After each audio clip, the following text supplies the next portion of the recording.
Assalamualaikum warahmatullahi wabarakatuh. A'udzu billahi minasyaitonir rajim. Bismillahirrahmanirrahim. Alhamdulillahi rabbil alamin. Wassalatu wassalamu ala asrafil anbiya wal mursalin wa ala alihi wa sahbihi ajma'in. Amma ba'd. Dalam video saya kali ini saya membuat tema judulnya Aku, Kamu, dan Dirinya. Saya analogikan di sini, aku adalah saya, kamu itu adalah Anda, dan dirinya itu adalah sahabat radhiyallahu anhu. Jadi berbicara antara kita gitu kan. Dan kita membandingkan diri kita dengan para sahabat radhiyallahu anhu, orang-orang yang dicintai baginda Nabi Muhammad SAW. Kita itu tidak ada apa-apanya, teman-teman sekalian.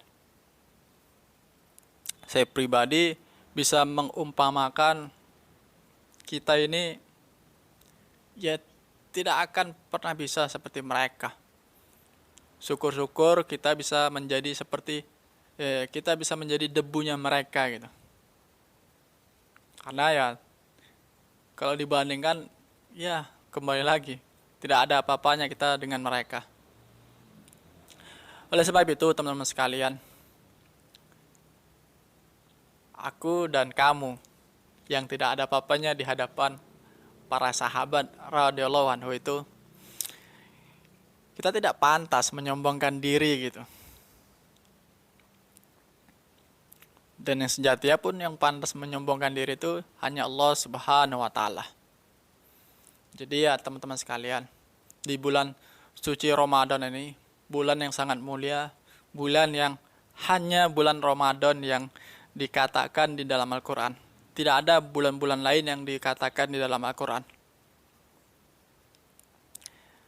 Ya kita gunakan bulan yang mulia ini dengan cara memperbanyak, ya menjalin tali silaturahmi yang pastinya, dan juga memperbanyak amal ibadah agar Allah Subhanahu wa taala semakin cinta kepada kita sebagai hambanya.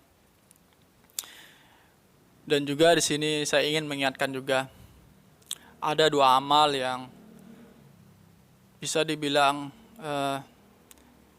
tinggi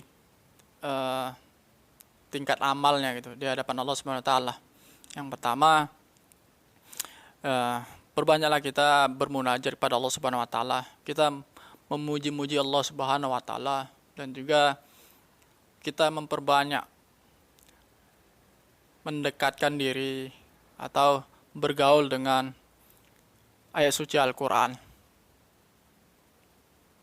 Karena dua amal ini bisa dibilang tinggi derajatnya di sisi Allah Subhanahu wa taala. Berbicara tentang munajat ya teman-teman sekalian. Dan berbicara juga tentang aku dan kamu gitu. Dan juga yang lainnya. Jika ada di antara 1-2 orang, 3 atau 4 orang gitu, pasti akan terjadi sering, walaupun tidak terlalu rutin gitu kan, terjadi perselisihan pendapat. Kalaupun perselisihan pendapat itu sehat gitu, tidak saling menjatuhkan, tidak saling menyerang gitu ya, tidak masalah. Hanya sekedar sharing ilmu gitu kan. Salah satu contohnya tentang munajat. Ada di antara kita yang mohon maaf ini yang terjadi gitu kan.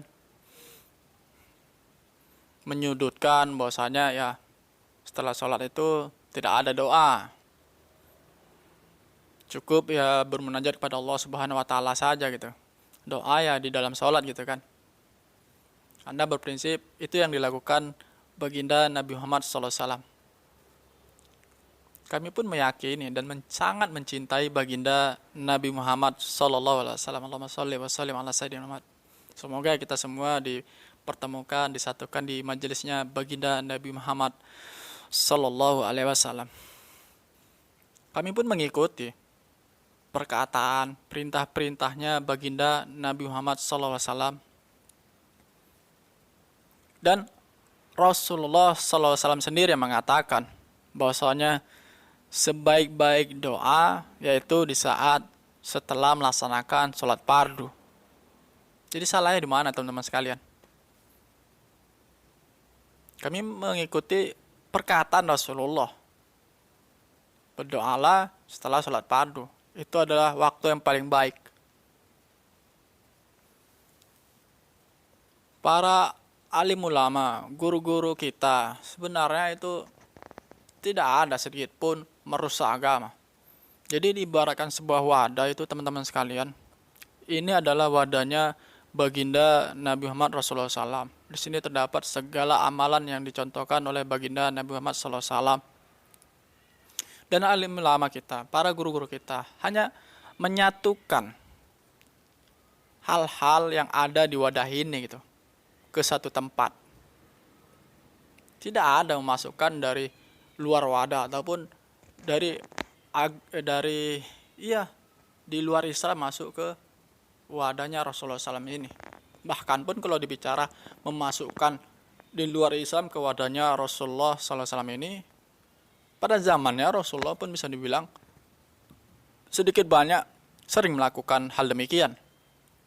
Agar apa? Memang Rasulullah SAW sebagai rahmat seluruh alam gitu, mencontohkan bahwasanya Islam itu sebagai rahmat seluruh alam. Beliau menggabungkan adat yang ada dengan amalan Rasulullah. Agar apa? Agar Islam ini gampang masuk ke seluruh sudut pelosok negeri yang ada. Dan yang pastinya teman-teman sekalian, kalaupun ada terjadi penyimpangan, para alim ulama kita, para guru-guru kita pasti akan langsung turun tangan.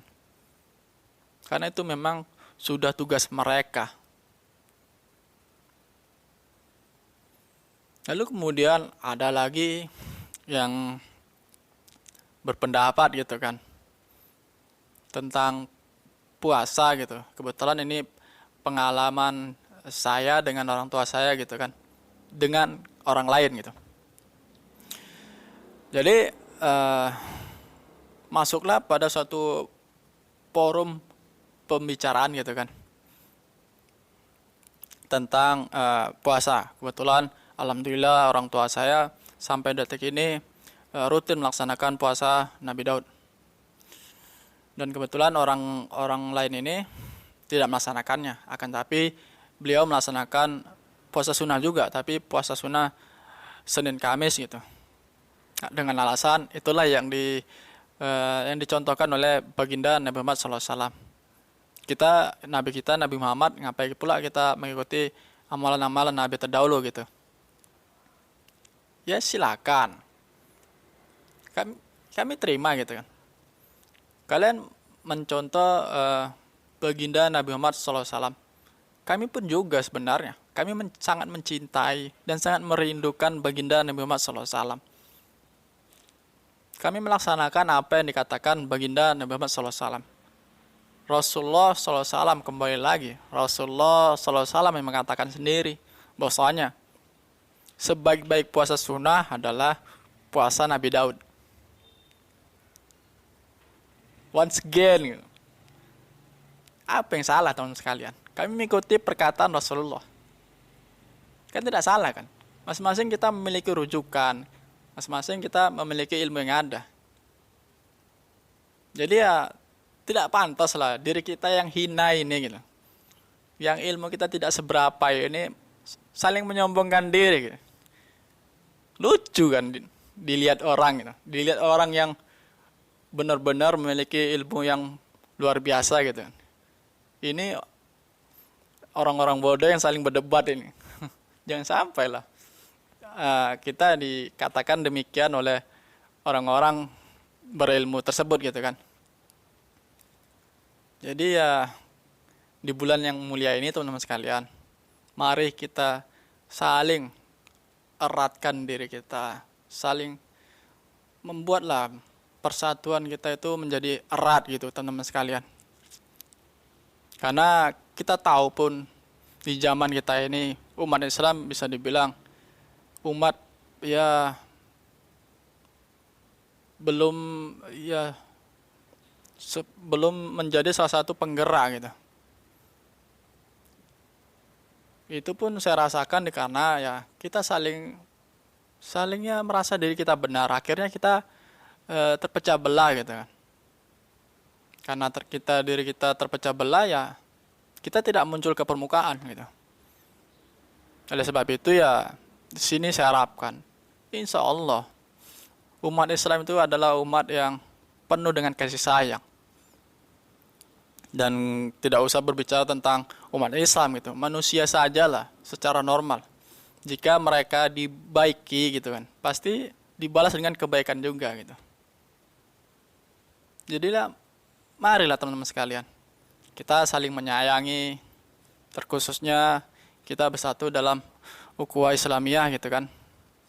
Agar umat Islam ini menjadi umat yang sangat dirindukan oleh orang-orang penduduk bumi ini. Sudah ya teman-teman sekalian. Saya rasa ya apa yang saya katakan ini sudah cukup lah bagi kita untuk mengintrospeksi diri kita. Saya harapkan kembali semoga video yang saya buat ini menjadi iktibar atau pelajaran bagi diri kita masing-masing, dan juga yang pastinya yang sangat saya harapkan semoga video saya ini dapat teman-teman sampaikan kepada orang-orang di luar sana. Saya akhiri dengan subhanallah wa bihamdi, subhanakallahumma wa bihamdika, asyhadu alla ilaha illa anta, astaghfiruka wa atubu ilaik. Assalamualaikum warahmatullahi wabarakatuh.